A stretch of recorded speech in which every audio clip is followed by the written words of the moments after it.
E ben trovati cari amici, Francesco Brasco al microfono, metteteci mi piace sul Facebook di Linea News, lineanews.it e di Linea News iscrivetevi al canale YouTube per ricevere tutte le novità, non ci sarà solo la rassegna stampa, ci saranno anche interviste appena riusciamo a farle e caricheremo anche dei video delle opinioni. Allora, delle video opinioni. Apriamo subito con questo titolo del Fatto Quotidiano quest'oggi, naturalmente vi stiamo trasmettendo, stiamo registrando, poi sarà tutto in podcast su YouTube e su lineanews.it. Questa rassegna da Piazza dei Signori a Vicenza. Il Fatto Quotidiano dice: Napoli, 249 dottori malati immaginari, non solo eroi ma anche disertori. Questo è il Fatto Quotidiano.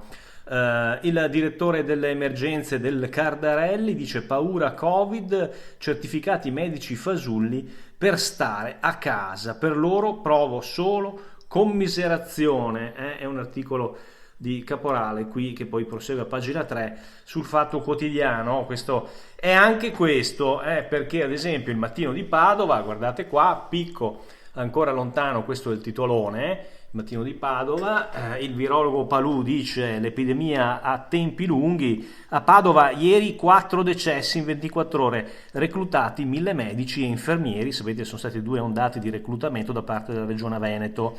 E a centropagina ci sono medici, infermieri, eroi, eccoli qui tutti bardati con guanti, mascherina, cuffia eccetera, questo è un medico, gli operatori sanitari eroi in prima linea contro il virus, in trincea da quasi un mese, medici, infermieri, operatori sanitari stanno vivendo un periodo difficile di grande fatica e responsabilità. Ecco i racconti di chi vive in prima linea la battaglia contro il virus e lo si fa a pagina 6 e 7 del Mattino di Padova, eccolo qua, del Mattino di Padova, di cui è il direttore Paolo Possamaia, tra l'altro un vicentino. Veniamo oltre, invece il Giornale di Vicenza oggi ci racconta che è stato il giorno nero dell'ULSS 7, 3 morti, abbiamo visto a Padova 4 in 24 ore, nell'ULSS 7, cioè l'ULSS Alto Vicentino, sono morte 4 persone, coronavirus 3 persone, 2 anziane dell'altopiano con altre patologie si sono spente ad Asiago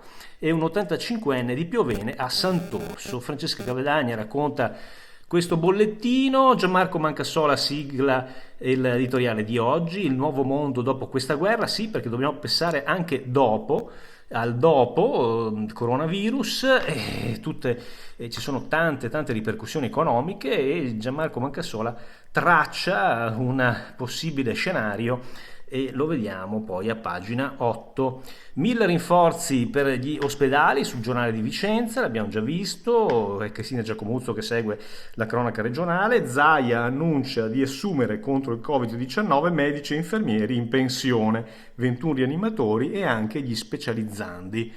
E poi ancora altro, a Vicenza 2 mezzi dedicati agli esami su strada, ambulanze speciali riservate ai tamponi, racconta Franco Pepe, autobotti usate per igienizzare i marciapiedi, questo a Vicenza, è Alessia Zorzan che segue questa notizia. E poi sul commercio 3 settimane per la spesa online, vietato comprare penne e quaderni, Laura Pilastro, e il documento, il nuovo certificato da ritagliare per poter circolare e i quesiti in diretta, quindi il nuovo certificato da ritagliare penso fosse da stampare, forse da ritagliare anche qui dentro e fotocopiare sul Giornale di Vicenza.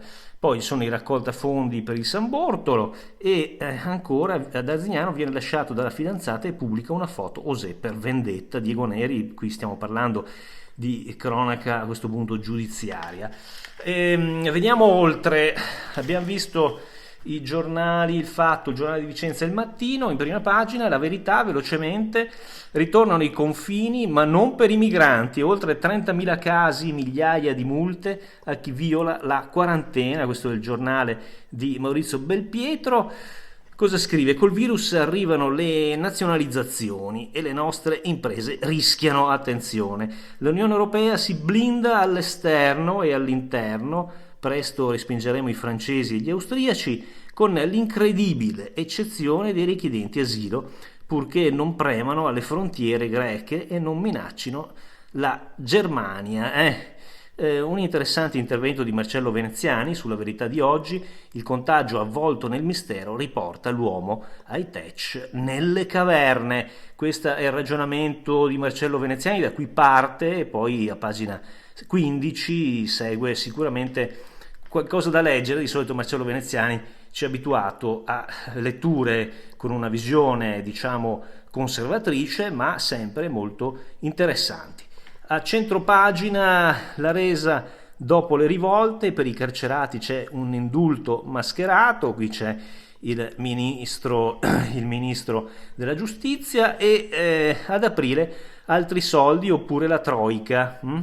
Attenzione, dopo una settimana di liti, a tarda sera, non era ancora stato pubblicato il decreto dei 25 miliardi, ma Gualtieri parla già del prossimo, che però ci potrebbe esporre al commissariamento europeo. Attenzione, attenzione.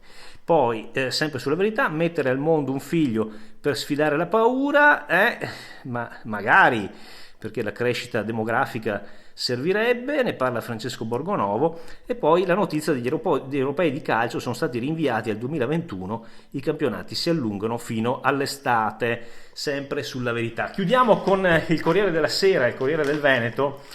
Il Corriere della Sera c'è un titolone, sì, un po' che spaventa: troppi in giro, li puniremo, l'ordine del Viminale, in Lombardia controlli sulla rete dei telefonini, l'Unione Europea confini esterni chiusi. L'emergenza, oltre 8.000 denunce, i dati più di 31.000 positivi, 2.503 le vittime in Italia. Mattarella dice: nelle difficoltà serve unità, il Parlamento resti aperto. Giustamente Mattarella garantisce la Costituzione, quindi chiede che il Parlamento rimanga aperto. Tante notizie anche sul Corriere della Sera, con l'Elzeviro di Massimo Gramellini. Scusi, ma è urgente, sempre molto interessante. Ma noi chiudiamo col Corriere del Veneto, perché abbiamo una vecchia conoscenza di Vicenza, l'ex sindaco, ora sottosegretario agli interni. Variati dice: nuovi divieti nel decreto, quello che è uscito appunto questa notte. Andiamo subito a leggere. Gli ipermercati, si intende, chiusi la domenica. Vietare le passeggiate, si domanda Variati, come qualcuno voleva magari qui anche in Veneto. I sindaci l'hanno fatto, può anche Zaia.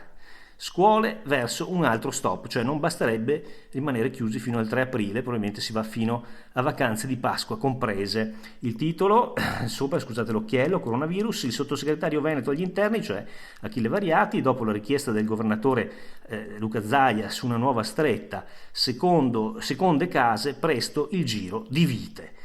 Questa è l'apertura del Corriere della Sera, il Corriere del Veneto di oggi. Corriere del Veneto, eccolo qua. Chiusi in casa con 13 figli facciamo meno fatica degli altri. Questa è la famiglia super numerosa, le storie, le super famiglie al tempo delle restrizioni, ci organizziamo così. Ne parla la Roberta Polese a pagina 7, una bellissima cronaca.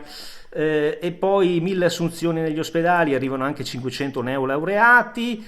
Tante notizie, con Michele Nicolussi Moro che intervista il primario dell'emergenza Paolo Navalesi. Terapie intensive, siamo stati lungimiranti, a pagina 2. E poi strade e piazze saranno disinfettate. Qui siamo a Vicenza.